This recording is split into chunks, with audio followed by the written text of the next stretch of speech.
Kalma, hinga, pahinga.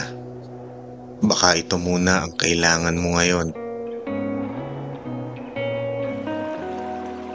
Baka kailangan mo munang huminga kahit sandali. Mukhang kailangan mo munang kalmahan ng lahat. Baka masyado ka nang nababahala sa mga bukas na hindi ka naman sigurado. Hindi mo naman kailangan madaliin ang lahat. Hindi sa lahat ng oras ay kailangan mong tumakbo. Minsan, okay din ang mabagal na proseso. Huminga ka muna kaya ng malalim at yakapin ang bawat sandali, dahil sa bawat paghinga ay may pagkakataon tayong magsimula muli.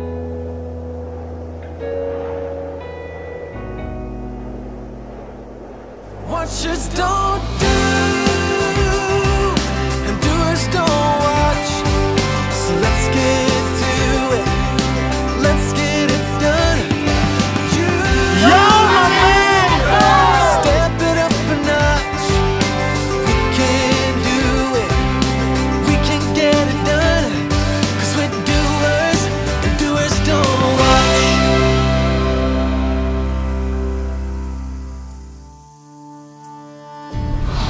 Isang magandang araw sa inyong lahat, mamen. At isang magandang lalaki sa inyong harapan ngayon. Ngayon nga pala ay gagala tayo dahil nung mga nakaraang araw ay medyo naging busy ako dun sa bahay.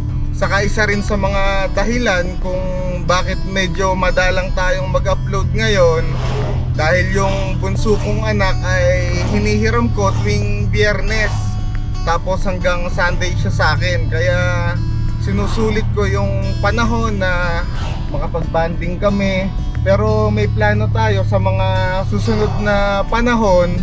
Siguro pwede nating gawin na 5 days tayong aalis, tapos puro vlog talaga yung gagawin natin dun sa lugar na pupuntahan natin, para kahit papano ay marami tayong pondo na video at nang hindi kayo nabibitin. Ngayong araw ay solo muna tayo ulit. Balik tayo sa dating gawi. Kaya samahan nyo ako ngayon sa gagawin natin. I'm so tired of love songs, life never turns out the way they do. I've been trying for so long, looking for someone who wants me to. I've heard every cliche there is, and none of them make sense. I'm so tired of love songs, I'm sick and tired of love songs. I'm so tired of you.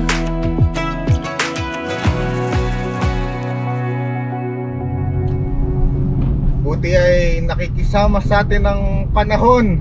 Hindi tayo na traffic papasok dito sa DRT.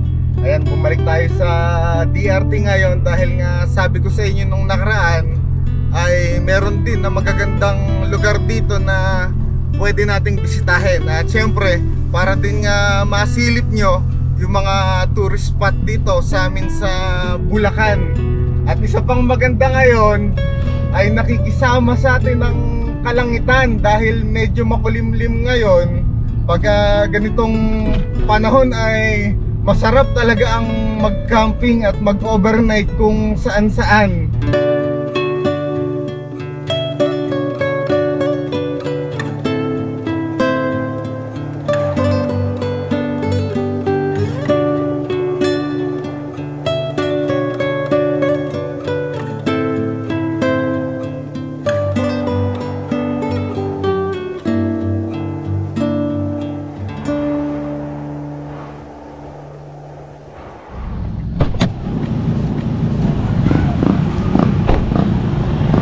Daan muna tayo dito sa paborito kong manok.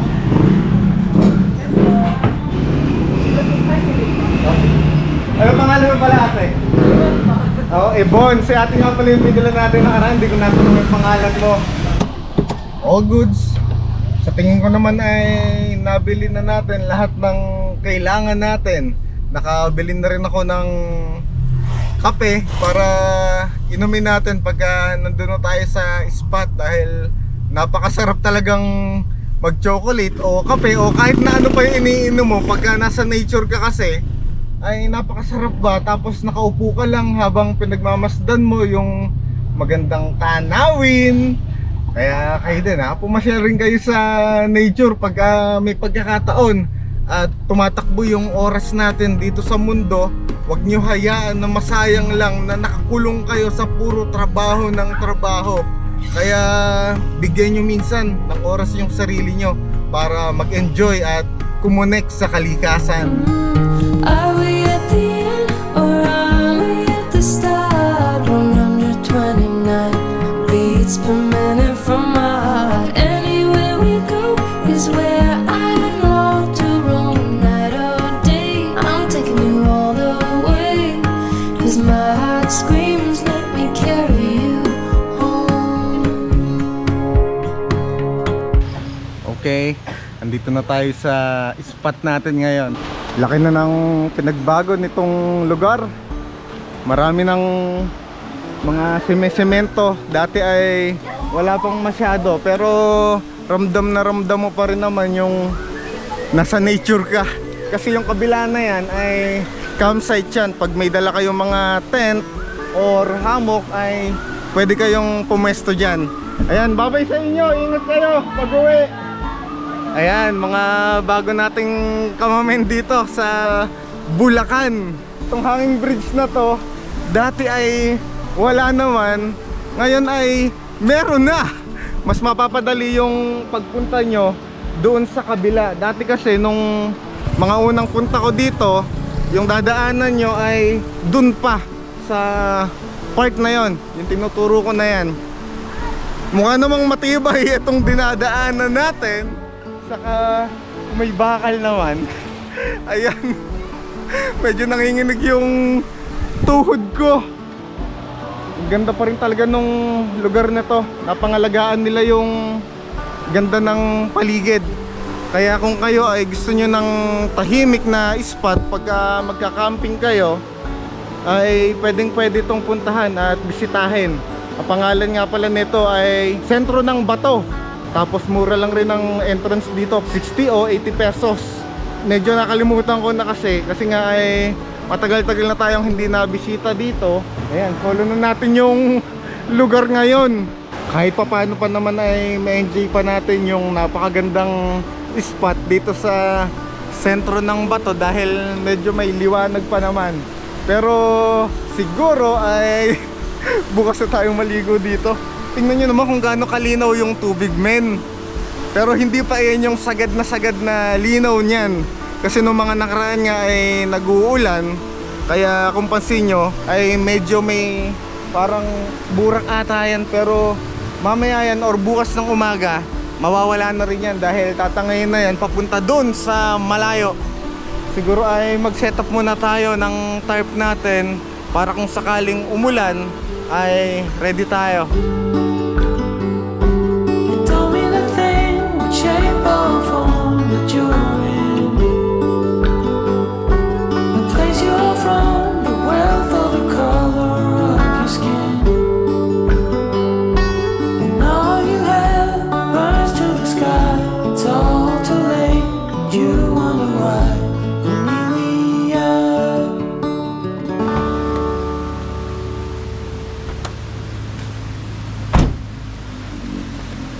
Subukan natin na itayong mag-isa yung tarp natin. Sana naman ay kayanin natin dahil wala tayong katulong ngayon. At ito yung unang beses na gagawin natin to nang wala tayong kasama.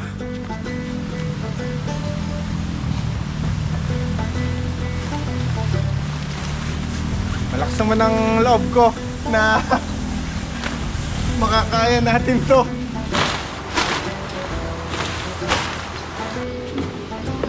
Natin yung tali saka yung pantusok. Nalimutan ko tuloy kung ano yung tawag dito. Sana ay kumpleto pa, dahil nung nakaraan na ginamit natin to ay yung dun pa sa Bataan, tapos hindi ko na nalinis.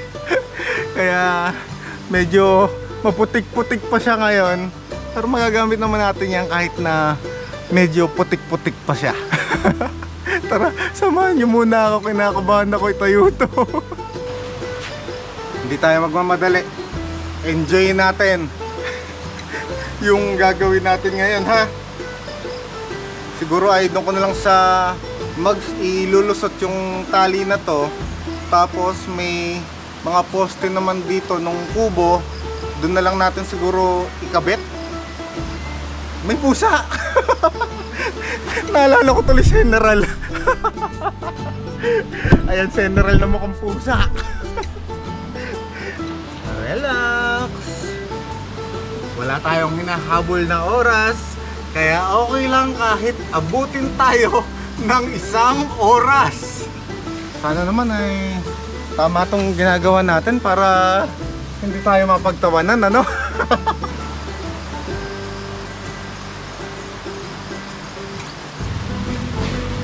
Buti na lang talaga ay kahit pa paano may mga poste dito. May umahalalig sa atin. Posta-posta yung kilikili ko.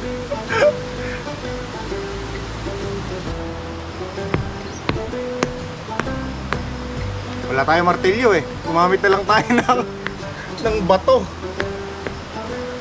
Di ba? Ayan, konti na lang ay may tatayo na natin to.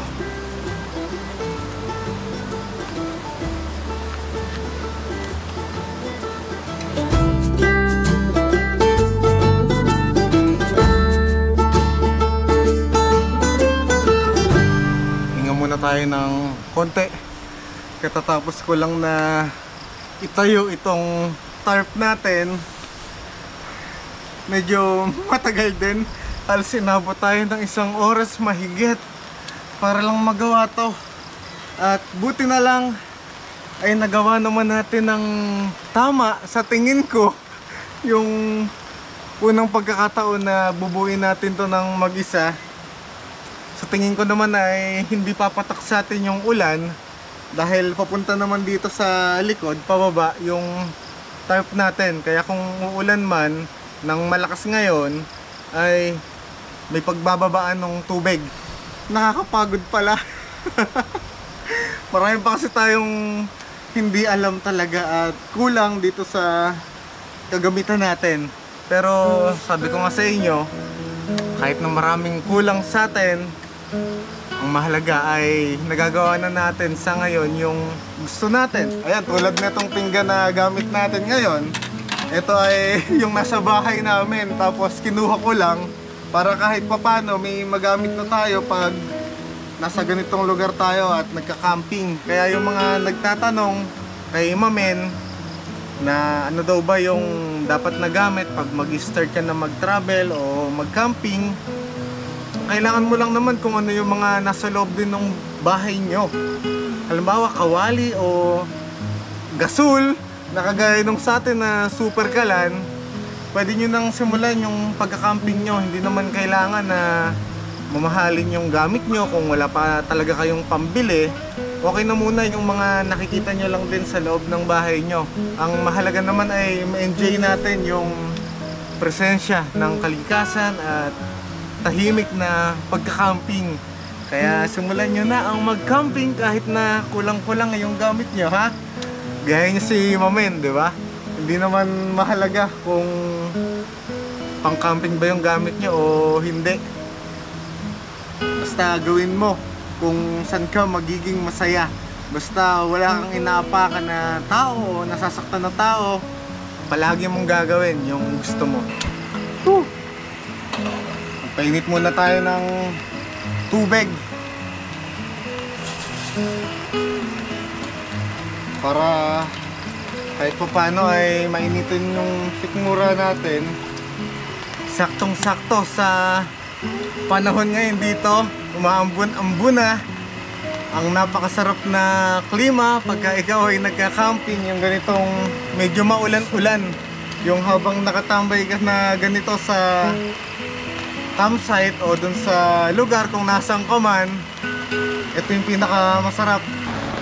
Minsan masaya din talaga na nagagawa mo yung mga ganito ng mag-isa ka.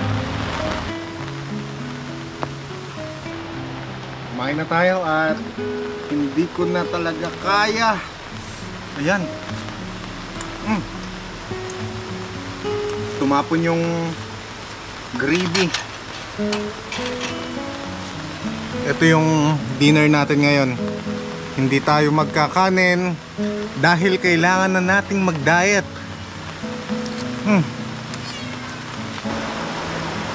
Bantayan mo ako mamaya, ha?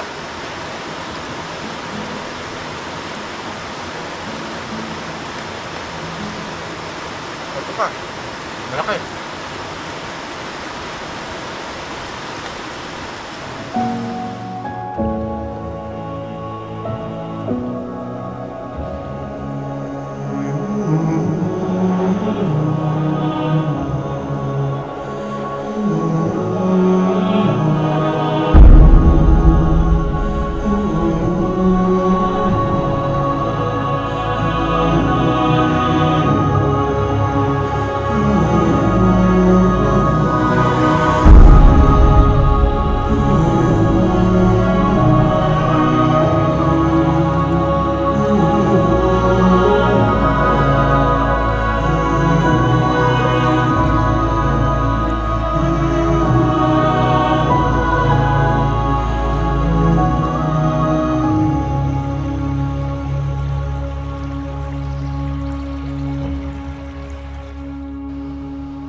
Good morning sa inyo, my men.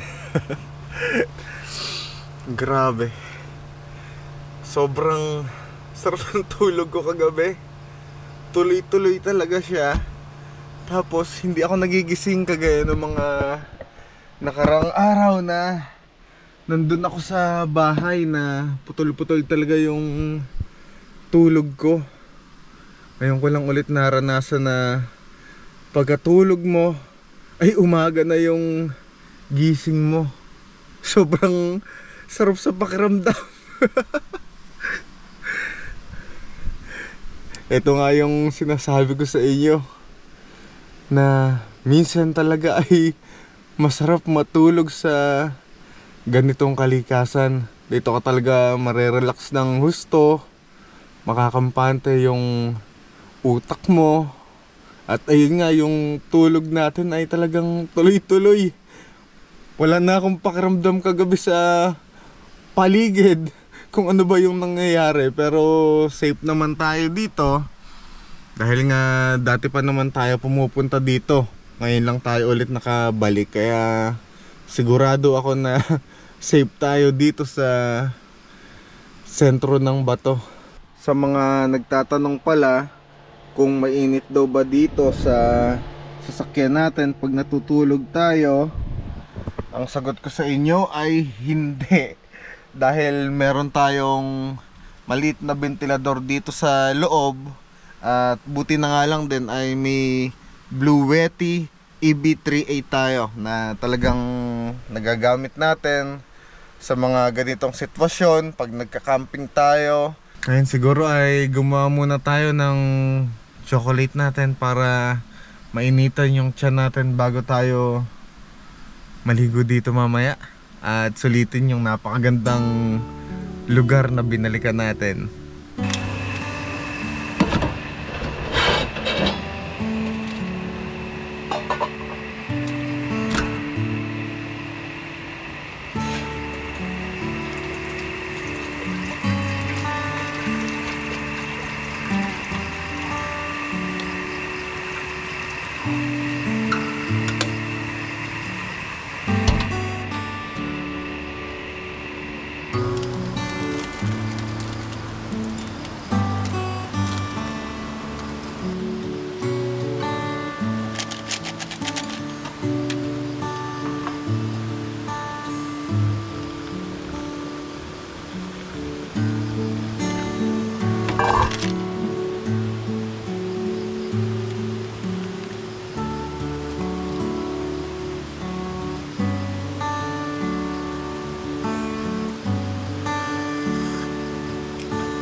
Sarap.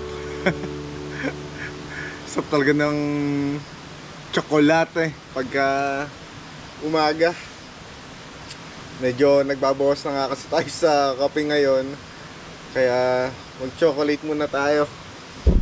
Parang masarap tumambay dun sa may tabing ilog kapag ganitong nag-chocolate. Ayan, para maiba naman tayo, ano? Kasi nung nakaraan ay puro tayo kape. Ang nangyari, lumala yung acid ko.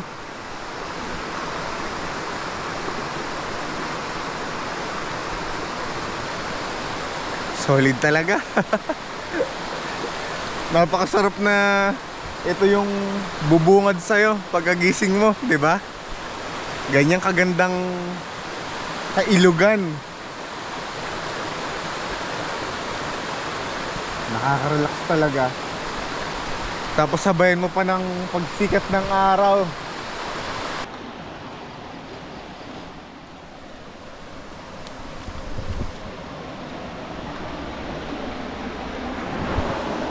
Medyo mas lumapit pa tayo sa kalikasan para mas masarap.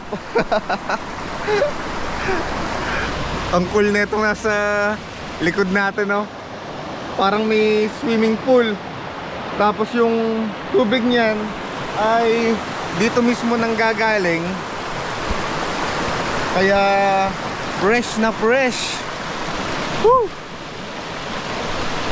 Ang sarap. Huwag lang tayo mag-slide at magdedere-derecho tayo dito sa tubig.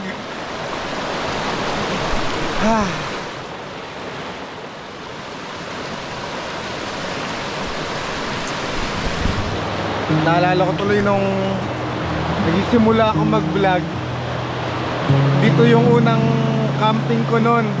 Hindi ko pa alam yung salitang pagka-camping na yon. Basta natutulog lang ako sa sasakyan noon. Tapos sumahanap lang ako ng mga spot noon dito sa DRT. At ito nga yung unang spot na natulugan natin noon. Ganun pa rin. Wala pa rin talagang pinagbago yung ganda ng lugar na to. Sobrang gaan.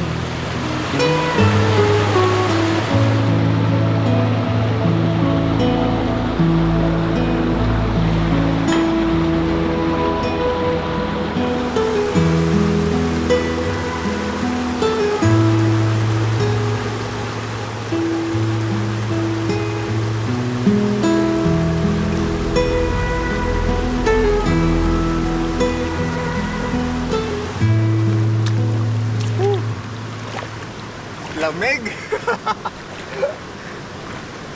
Ang sarap. Namiss ko yung ilog. Nakaraan puro dagat tayo, di ba? Ngayon ay nakabalik na tayo sa kalikasan. Woo! Sarap.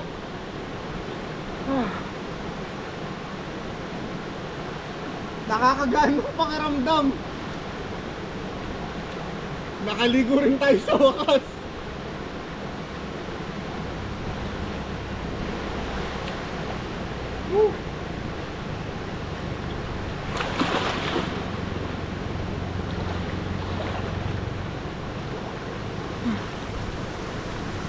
May papakita pala ako sa inyo.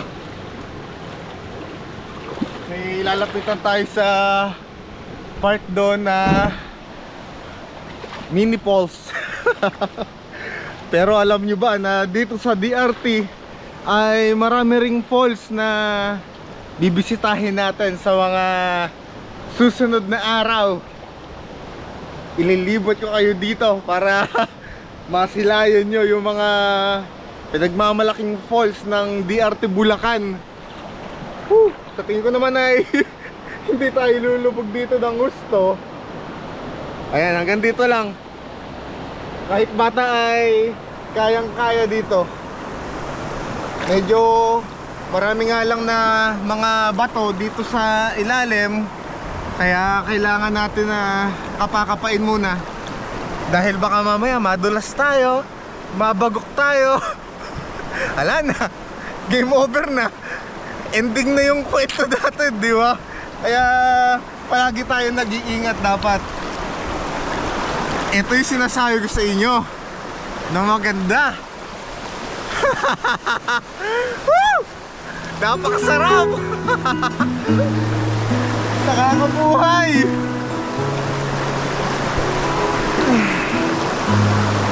Nakaka-relax talaga pagka nasa nature ka.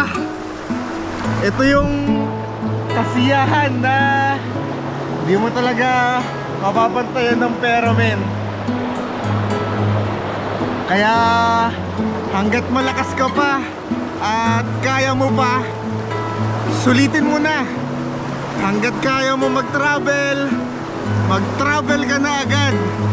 Huwag ka na magdalawang isip na gawin yung mga bagay na magpapasaya sa'yo ngayon. Ito talagang kalikasan ng tahanan ni Yoma, men. Dito bumabalik yung sigla ng pagkatao ko, yung saya. Sobrang laki talaga ng naidudulot ng kalikasan sa akin. Kaya kayo ay bumisita rin kayo sa ganito kagagandang lugar para maibsan kung ano man yung mga nararamdaman nyo ngayon. Enjoy nyo yung buhay nyo. Nakita nyo yung malaking bato na yan? Diyan ako pumunta dati at umupo nung una kong pagbisita dito sa lugar na to.